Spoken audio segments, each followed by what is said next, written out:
10:18 de la mañana y me doy el gustazo de saludar a mi amigo, a mi brother, a mi llave, José Alvarado, con quien estaremos conversando sobre uno de sus trabajos investigativos, probablemente uno de los más impactantes que he visto últimamente, pero primero voy a saludar a José. José, ¿cómo estás?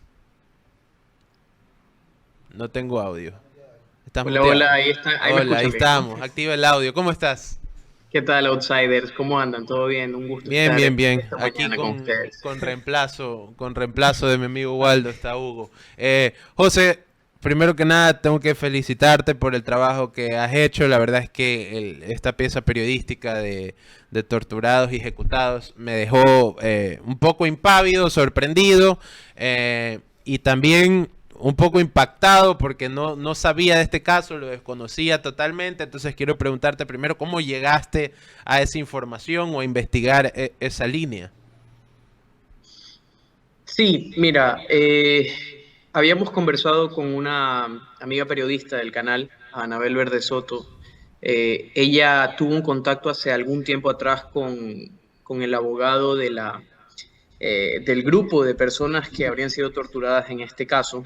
Y nosotros inmediatamente le vimos como mucha pinta de reportaje para Visión 360, es decir, el formato, o sea, de entrada, un poco de lo poco que hay de información del caso tal vez en la prensa local que había. Y obviamente ya después hay una sentencia de la Corte Interamericana de Derechos Humanos. Leyendo toda esa información, nos dimos cuenta de que podía transformarse en un reportaje de largo aliento, de un formato un poco más extenso, porque habían algunas aristas que había que desarrollar. Así llegamos inmediatamente y nos contactamos con el abogado de estas familias del Batallón del Suburbio y empezamos a recopilar toda la info, entrevistas, visitar el lugar y buscar todas las versiones posibles sobre este caso. Ok, esto comienza en el 93, según vi en el reportaje. Una de las cosas que me sorprendió, y quiero preguntarte ya por el ámbito más personal del asunto, es cómo reaccionas cuando escuchas al general decirte, estas ejecuciones ocurrieron porque hubo un intercambio de balas mientras que tuviste la versión de las historias de las personas describiéndote cómo fue.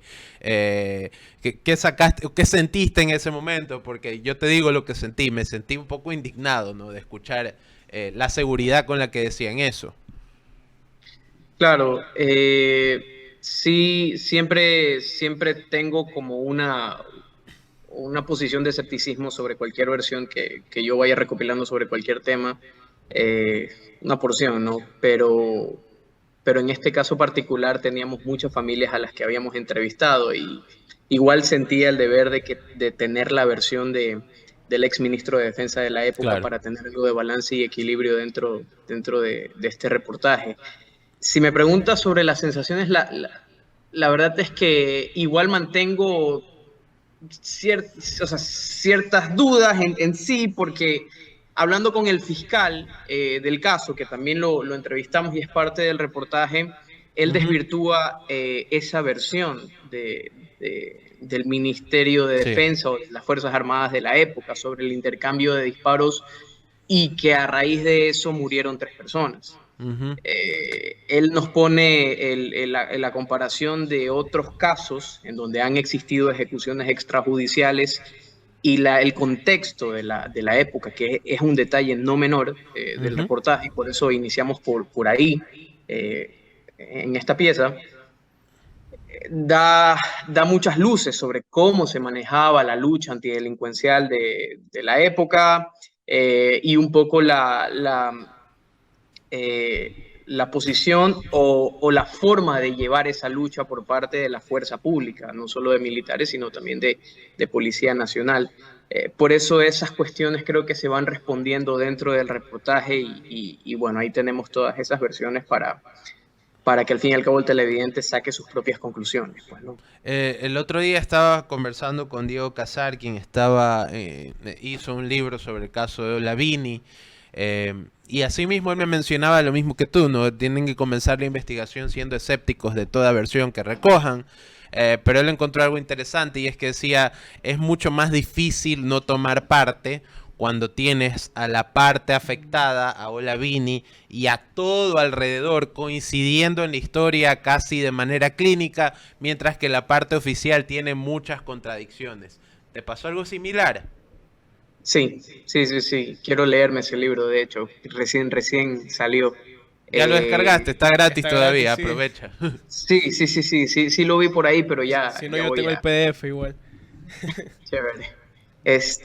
Me pasó porque nosotros iniciamos la conversación, o sea, el tema o la investigación como tal la iniciamos a partir de la conversación con este abogado y luego fuimos al batallón, donde las familias permanecen allí, o sea, es decir, eh, es difícil no tomar partido en este caso, pero bueno, al fin y al cabo, nuestra labor periodística es eso, pues, ¿no? Contrastar toda esa data, toda esa información y, y hay detalles que obviamente sí, tal vez sí podían dar a entender que sí hubo una tortura, que sí hubo ejecución extrajudicial y bueno, el tema de los documentos que tenemos, la sentencia de la Ujú. Corte Interamericana de Derechos Humanos, la posición de Fiscalía actualmente, que pese a que está en una investigación previa aún, eh, el mismo fiscal nos da muchas luces y muchos detalles sobre lo que habría ocurrido ese 6 de marzo del 93 en el batallón.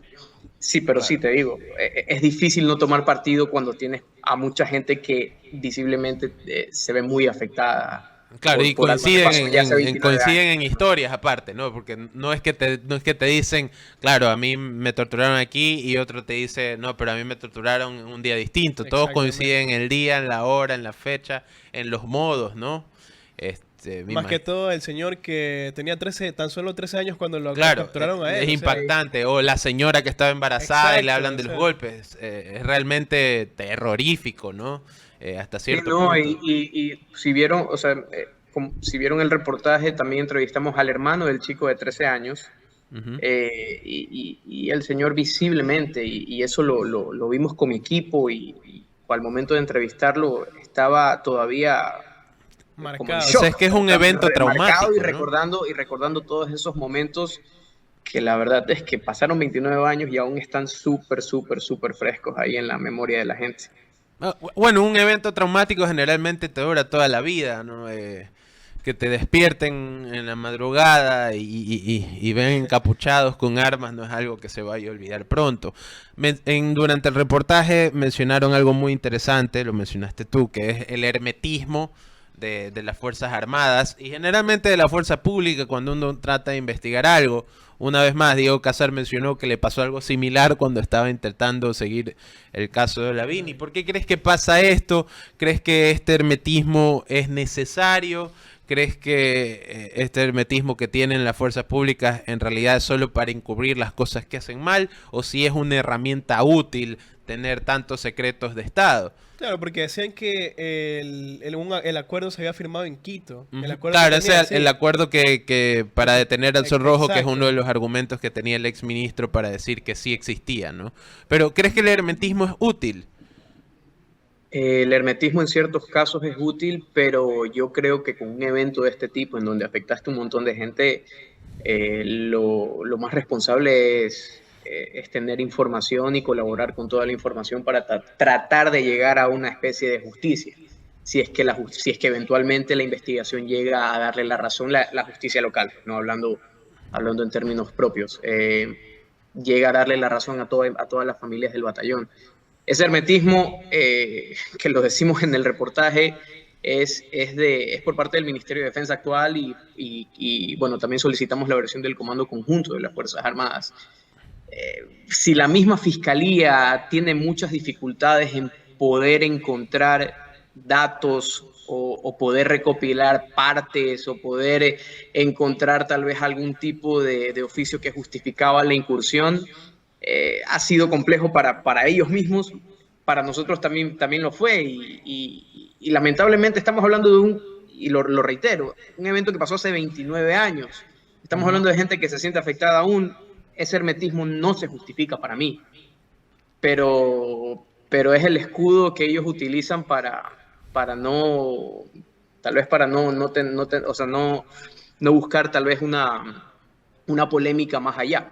Claro, casi siempre, y lo mencionabas también en el inicio del reportaje, casi parece que se repite la historia siempre, porque muchos de estos elementos coinciden con el caso Filambanco de Bahoyo, con el caso Fibeca, ¿no?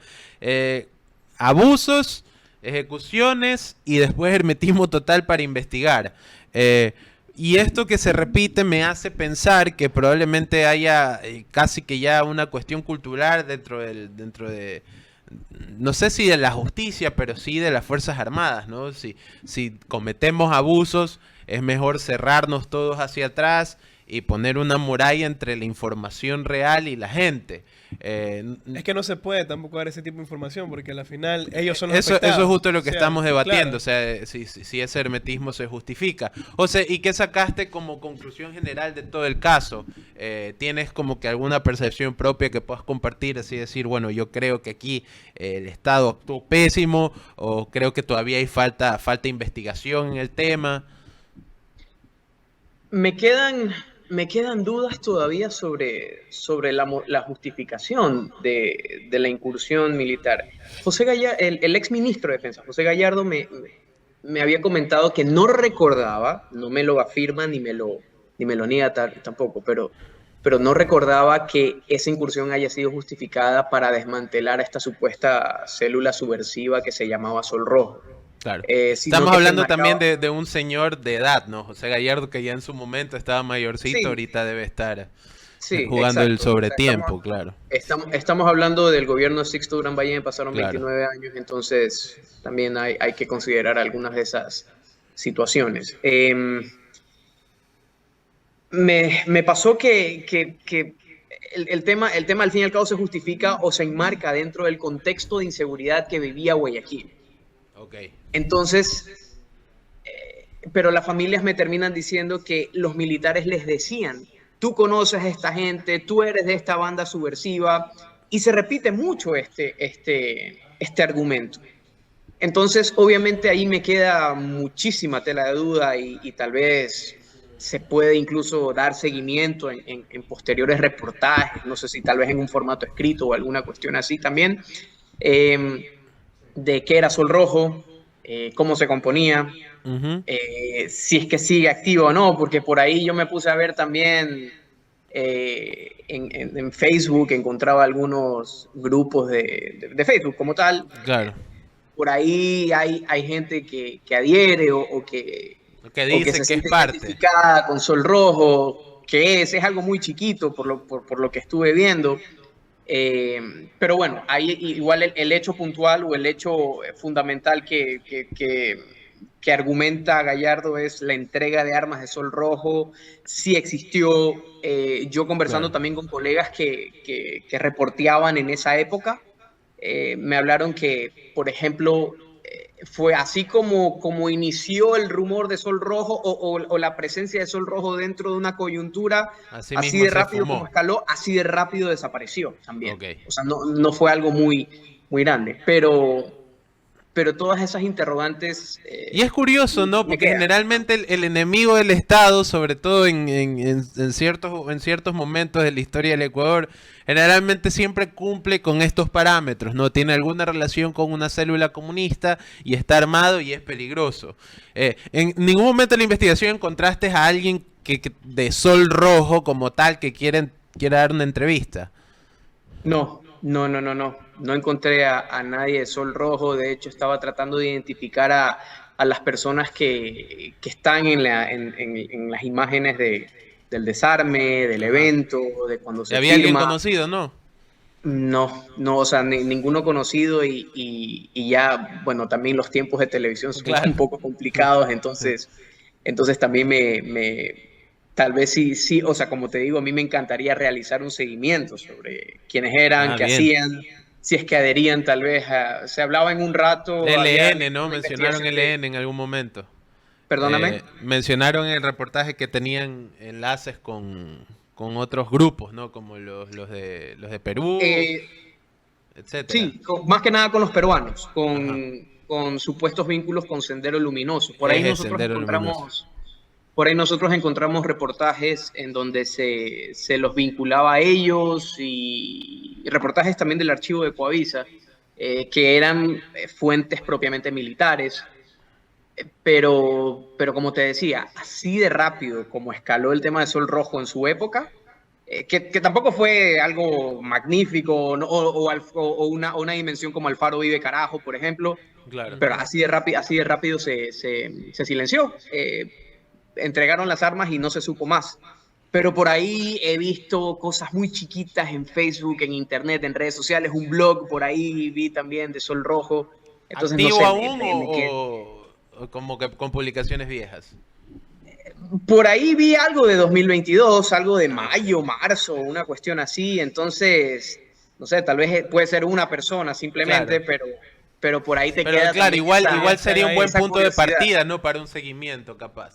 Totalmente, totalmente. Y, O Y y, sea, es que a lo mejor puede ser que no sea gente vinculada de hace 29 años, sino que es gente nueva que está tratando de claro, entrar y probablemente puede sea ser cualquier otra gente, persona que creó ese gente que se exacto, enteró del exacto. nombre, Claro, se enteró de la historia y dijo, capaz le podemos hacer una especie de tributo a exactamente. Sol Rojo y seguimos con la idea. Así Ajá. Yo comienzan creo, algunas cosas. yo intuyo que va más por ahí. O sea, no sé si tal vez sea la misma gente de hace 29 años. Yo creo que tal vez gente que ahora se sintió identificada con su Y capaz objetivo de lucha. después del reportaje no ha recibido información nueva, algún mensaje de algún miembro que se diga o se autodenomine de Sol Rojo.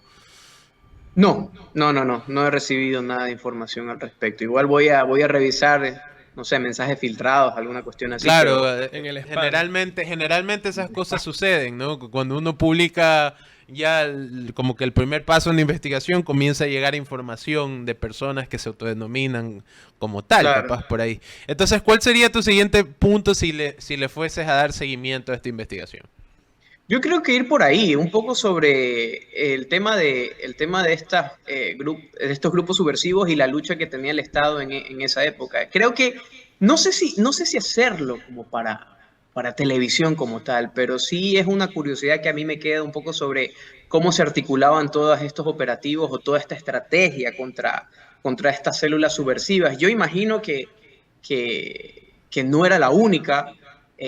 Pero sí me quedan dudas porque puedo encontrar, creo que tal vez, ámbitos tal vez de excesos por parte del Estado, o tal vez una sobredimensión de estas células subversivas como tales, o tal vez no. Por ejemplo, a Sol Rojo eh, en el reportaje que pusimos, o sea, o en las imágenes que pusimos, Claro, ajá. se le atribuía la destrucción de una torre en el sector de Papayacta, en Quito.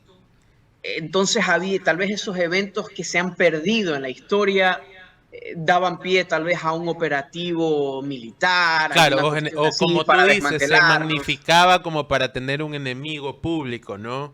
Que es una Puede ser que sí, estrategia, puede ser como que puede ser no. que no. Es decir, yo la verdad es que ahí estoy como en blanco y podría encaminar ahí alguna Claro, investigación. yo recuerdo Pero que viendo un poco la película sobre Fred Hampton, el líder de los Black Panthers, ¿no? Se veía como que esta especie de magnificación del FBI, ¿no? Decir, bueno, este man no solamente es un comunista, sino que es un enemigo público porque causó tales y tales destrozos, mientras que por otro lado resulta que esos destrozos no eran parte. Entonces, no digo que el Estado ecuatoriano se haya dedicado a magnificar células terroristas, pero sí que es una gran área gris en la que hay que esclarecer un poco los hechos, me parece. totalmente, o sea, si me preguntas como que algún tipo de seguimiento o a qué daría pie un reportaje después del tema del operativo en el batallón, por ahí podría ser. Es decir, se podría seguir algún tipo de investigación periodística al ¿Este respecto. fue tu primer reportaje después de la pandemia en Visión 360 o no? No. Visión ha tenido algunas Claro, variaciones algunas. después de la Ajá. pandemia, pero desde 2020 hemos estado haciendo algunas cosas o sea, en este formato. Ah, ok. Eh, en pandemia, por ejemplo, hicimos algo interesante sobre el impacto del COVID-19 en la Amazonía. Ya. Nosotros estábamos buscando alguna arista nueva para hablar sobre la pandemia, sobre COVID, y nos Ah, que tú fuimos en. estuviste afuera toda la pandemia en traje de astronauta, con mascarilla, con todo el... Sí, sí, o sea, era un tema que día tras día eran imágenes o era ese seguimiento que se daba a la situación de pandemia en las ciudades grandes. Y en visión, como que dijimos, ¿por qué no nos vamos a la Amazonía? Nunca se habla de la Amazonía Y y a ti tal te vez ellos gusta la ves Amazonía también, ¿no? también. Entonces, la población es minoritaria, obviamente, Claro. comparado con Costa Sierra, pero nos encontramos algunas cosas interesantes. Creo que alguna vez lo conversé contigo, Sí, sí, lo Johan, hablamos sobre... en mi Ajá, otro podcast. sí, entonces hicimos eso, hicimos algo sobre migración, mucho vinculado al tema pandemia, pero ahorita estamos tratando de darle nuevos aires a nuevas investigaciones, a temas propios y bueno, por ejemplo, del operativo en el batallón, creo que se enmarca mucho en lo que queremos seguir haciendo. La verdad es que un grandioso reportaje. La verdad es que te Gracias. agradezco mucho por tu tiempo, aparte, y yo sé que tienes cosas que hacer y demás. Entonces, queda abierta la invitación para una siguiente vez. La última vez que hablé contigo aún no estabas casado, entonces te felicito. Espero que todo está yendo bomba en tu matrimonio. Y un Gracias, loco. saludo. Y un saludo para tu pareja. Bueno, José, nos despedimos así.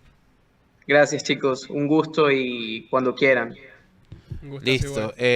10:30.